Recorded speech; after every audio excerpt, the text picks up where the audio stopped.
ये साल की सबसे डरावनी थ्रिलर फिल्म है।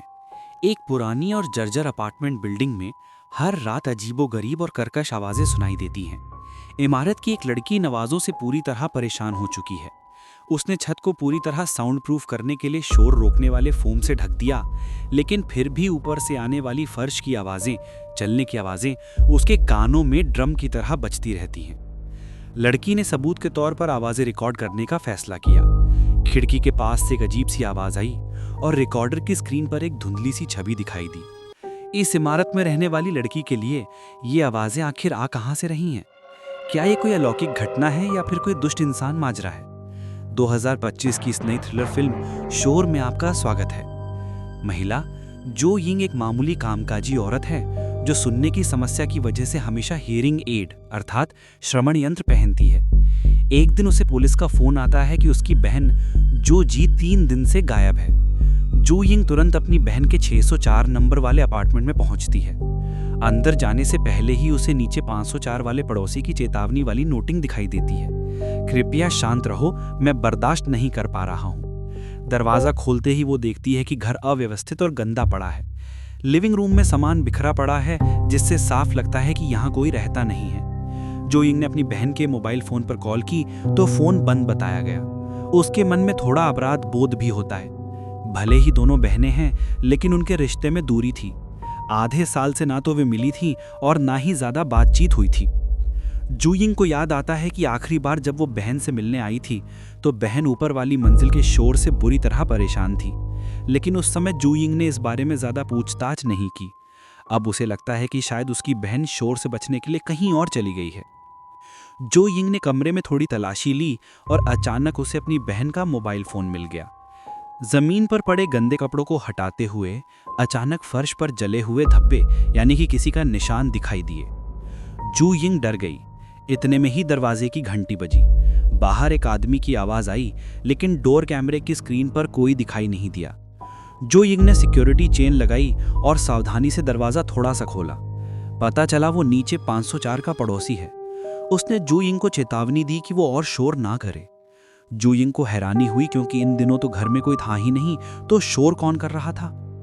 जब वो पड़ोसी चला गया तो जू यिंग ने देखा कि गलियारे के छोर पर एक लाल रंग की आकृति यानी कि एक व्यक्ति खड़ी है। बहन का पता लगाने के लिए जू यिंग ने बिल्डिंग के सिक्योरिटी गार्ड से मदद मांगी। गार्ड को 604 की जू जी का अच्छे से याद था। उसने बताया कि जू जी हमेशा शोर का स्रोत ढूंढती रहती थी और इसके लिए उसने पूरी इमारत छान मारी थी। गार्ड को पता था कि वो कभी जवाब नहीं ढूंढ पाएगी, खासकर इसलिए क्योंकि वो 604 में रह रही थी। इतना कहते कहते एक लड़की भागती हुई आई और बोली कि तहखाने से बदबू आ रही है और उसने प्रॉपर्टी मैनेजमेंट से इसे साफ करने को कहा। लेकिन गार्ड ने कहा कि वो कुछ नहीं कर सकता। तहखाने में कई सालों का जमा हुआ कचरा पड़ा है। कुछ महीने पहले ही तहखाने को बंद कर दिया गया था, लेकिन कुछ लोग अभी भी खिड़की से वहां कचरा फेंक देते हैं। जो यिंग को लगा कि उसकी बहन के गायब होने का इमारत के शोर से कोई संबंध है, इसलिए उसने लंबी छुट्टी ली और सीधे अपनी बहन के 604 वाली अपार्टमेंट में रहने चली गई। कमरा साफ करते हुए जो यिंग को अपनी बहन के साथ बिताए पल याद आए। शायद खून के रिश्ते की वजह से उसे लगा कि उसकी बहन उसके लिए बहुत महत्वपूर्ण है। कई कोशिशों के बाद आखिरकार जो यिंग ने अपनी बहन के फोन का लॉक तोड़ दिया। उसे आखिरी कॉल वाला कॉन्टैक्ट मिला, लेकिन उस नंबर पर कॉल करने पर फोन बंद बताया गया। जू यिंग ने उस नंबर पर एक SMS भेजा, उम्मीद करते हुए कि शायद वे कोई सुराग दे सकें। फिर उसे बहन के फोन में ढेर सारी ऑडियो रिकॉर्डिंग फाइल्स मिली। वो उन्हें सुनने ही वाली थी कि अचानक ऊपर से एक भारी आवाज आई। डर के मारे हांफते हुए भी जू यिंग ने फोन की रिकॉर्डिंग सुनना जारी रखा। रिकॉर्डिंग में उसकी बहन के चीखने चिल्लाने की आवाजें थीं। ऊपर से आने वाली आवाज बिल्कुल वास्तविक लग रही थी। जू यिंग ने जांच करने के लिए रिकॉर्डिंग रोक दी, लेकिन वो शोर बंद नहीं हुआ। वो डर कर चारों तरफ देखने लगी और तभी उसके कानों में एक औरत की आवाज सुनाई दी। अब उसे यकीन हो गया कि इस अपार्टमेंट में कुछ तो गड़बड़ है। जू यिंग ने दिमाग शांत करने के लिए नहाने का फैसला किया, लेकिन जैसे ही वह बाथरूम में गई, दरवाजे की घंटी फिर से बजी और फिर उसे अपनी बहन की मदद की आवाज सुनाई दी, बचाओ। वह उत्साह में दरवाजा खोलने दौड़ी, लेकिन फिर अचानक उसे ख्याल आया कि उसकी बहन को तो घर के दरवाजे का पासकोड पता है, इसलिए वो खुद ही अंदर आ सकती थी, घंटी क्यों बजाएगी। उसने डोर होल यानी कुंडी से बाहर झांका तो उसे काली आंख दिखाई दी। जू यिंग चीखने ही वाली थी कि अचानक एक कर्कश तेज आवाज गूंजी। अगली सुबह उसकी बहन का बॉयफ्रेंड आया। कई दिनों से जूजी का कोई अता पता नहीं था, इसलिए वो उससे मिलने आया था। जू यिंग ने उसे बहन के गायब होने की खबर दी। ठीक उसी समय बहन के आखिरी कॉल कॉन्टैक्ट ने कॉल बैक किया। पता चला कि वह समुदाय यानी कम्युनिटी का एक कर्मचारी था। उसने बताया कि जूजी गायब होने से पहले अक्सर शिकायत लेकर आती थी। पहले तो कहती थी कि इमारत में कोई शोर मचा रहा है, और फिर बाद में कहने लगी कि अपार्टमेंट में भूत है। जू यिंग का दिल डूब गया। लगता था कि बहन का गायब होना उसकी सोच से भी ज्यादा पेचीदा है। जब वे दोनों अपार्टमेंट में वापस आए तो फिर से नीचे 504 वाले पड़ोसी की नोटिंग देखी। अगर तुमने फिर से शोर मचाया तो मैं तुम्हें मार डालूंगा। उसी रात बॉयफ्रेंड खोज नोटिस यानी लापता व्यक्ति का पोस्टर बना रहा था कि दरवाजे की घंटी फिर बजी। आने वाला फिर वही 504 वाला पड़ोसी था। बॉयफ्रेंड आगे बढ़ा, लेकिन उसने दरवाजा पूरा नहीं खोला, बस एक छोटा सा गैप छोड़ा। पड़ोसी की हालत पहले से भी ज्यादा खराब लग रही थी। उसने चेतावनी दी कि यह आखिरी चेतावनी है। जब वो चला गया तो बॉयफ्रेंड ने गंभीरता से जू यिंग से कहा, अगली बार 504 वाला आए तो दरवाजा बिल्कुल मत खोलना। उसके हाथ में एक चाकू था। अगले दिन जब जू यिंग नीचे खोज नोटिस चिपका रही थी तो उसने एक छोटे लड़के को तहखाने की तरफ घूरते हुए देखा। उसे भी अजीब लगा, इसलिए उसने टॉर्च जला के तहखाने में जाने का फैसला किया। वहां एक चूहे से उसकी जान निकल गई। तभी ऊपर 804 की एक औरत आई और उसने जू यिंग को चेतावनी दी, बिल्डिंग एसोसिएशन के प्रधान यानी लूट कमेटी के हेड तुम्हें ये नोटिस लगाने नहीं देंगे। इस साल यह इमारत फिर से बनाने यानी रिकंस्ट्रक्शन के लिए अहम साल है। अगर यहाँ कोई मर गया या गायब हो गया तो रिकंस्ट्रक्शन की अनुमति रद्द हो सकती है।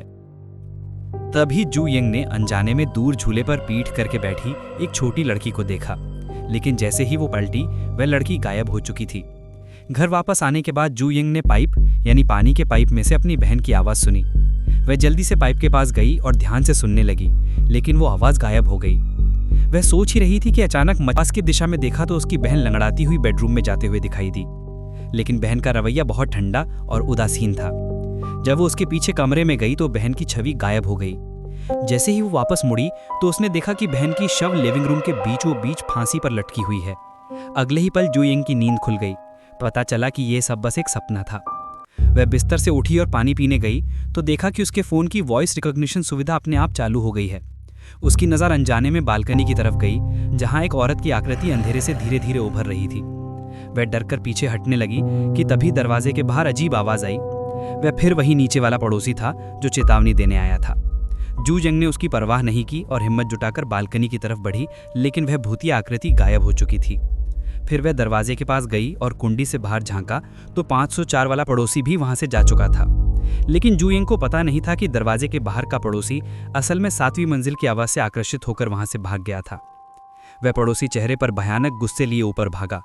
ऊपर पहुंचकर उसने देखा कि उसके सिर के ठीक ऊपर एक इंसान का सिर हवा में लटक रहा है, और फिर अचानक एक लाश ऊपर से नीचे गिरी। पड़ोसी डरकर भागने लगा, लेकिन 2 कदम भी नहीं भाग पाया था कि वो लाश उसके पीछे भागने लगी। पड़ोसी पागलों की तरह भागा और अंततः सीधा बालकनी से नीचे कूद गया। पुलिस ने जांच की और इस घटना को एक दुर्घटना करार दिया, लेकिन जू यिंग को लगा कि उस आदमी की मौत संदिग्धास्पद है। वह पुलिस को सूचित करने ही जा रही थी कि बिल्डिंग एसोसिएशन के प्रधान ने उसे रोक लिया। उन्होंने कहा कि इस मामले को बढ़ा मत करना, नहीं तो बिल्डिंग के रिकंस्ट्रक्शन की योजना प्रभावित होगी। अंत में उन्होंने व्यंग्य किया, 604 में रहने वाले तो जैसे पागल ही हो जाते हैं। इस बात ने जू यिंग के दिमाग में एक विचार जगाया, क्या इस अपार्टमेंट में पहले भी कुछ ऐसा हुआ था? इसीलिए उसने 804 के दरवाजे पर दस्तक दी और पिछले 604 निवासी के बारे में पूछताछ की। बातचीत के दौरान एक छोटी लड़की उनके पीछे से गुजरी। 804 के निवासी ने समझाया कि वो उसकी बेटी है।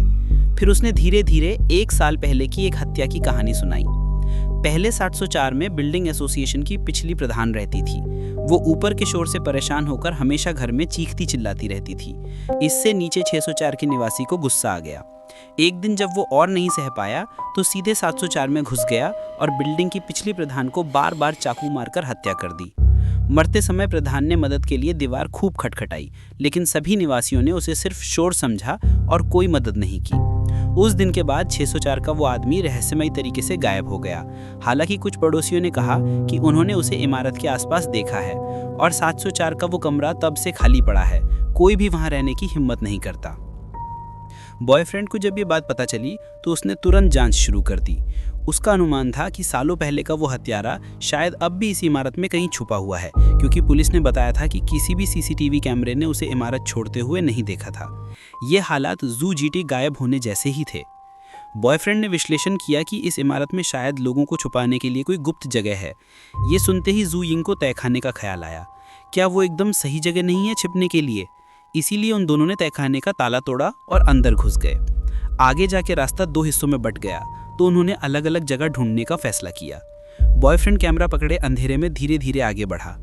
अचानक उसे जमीन पर पड़ी एक आकृति दिखाई दी, जिसके कपड़े उस हत्यारे की तस्वीर जैसे लग रहे थे।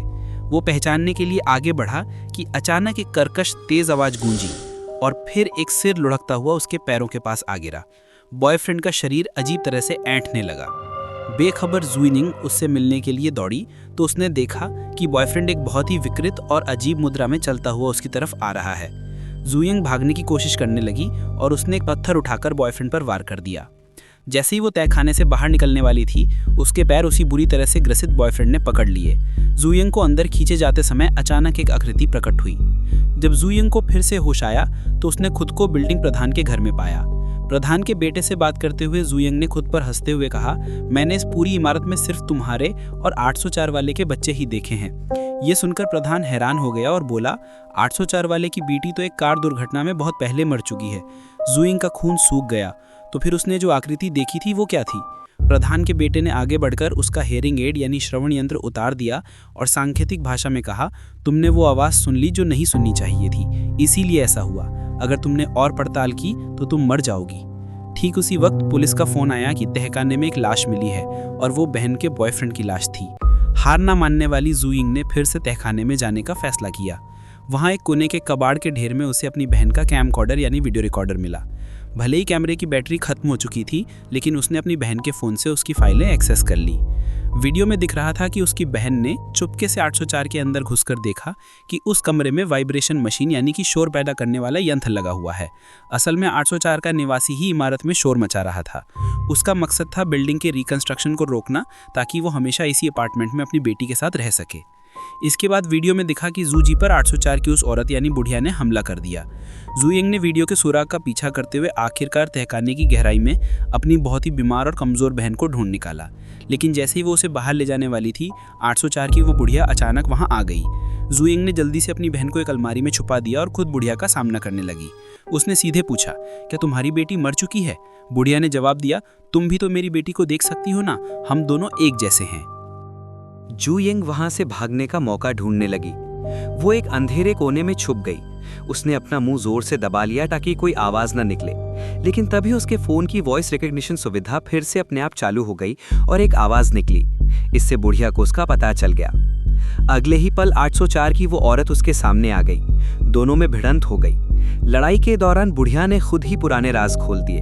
उसने कहा कि घर में इतना शोर था कि उसकी बेटी बाहर खेलने चली गई और वहीं एक कार दुर्घटना में उसकी मौत हो गई। उस दिन के बाद बुढ़िया को पूरी इमारत के निवासियों से नफरत हो गई और पिछली बिल्डिंग प्रधान की हत्या असल में 604 के निवासी ने नहीं, बल्कि इसी 804 वाली बुढ़िया ने की थी, क्योंकि वो बिल्डिंग का रिकंस्ट्रक्शन करवाना चाहती थी, जिससे बुढ़िया और उसकी बेटी का रिश्ता टूट जाता। शायद बेटी की आत्मा वहीं रहती। जैसे ही जू यिंग ये सब सुन रही थी, उसके ठीक ऊपर एक आकृति दिखाई दी।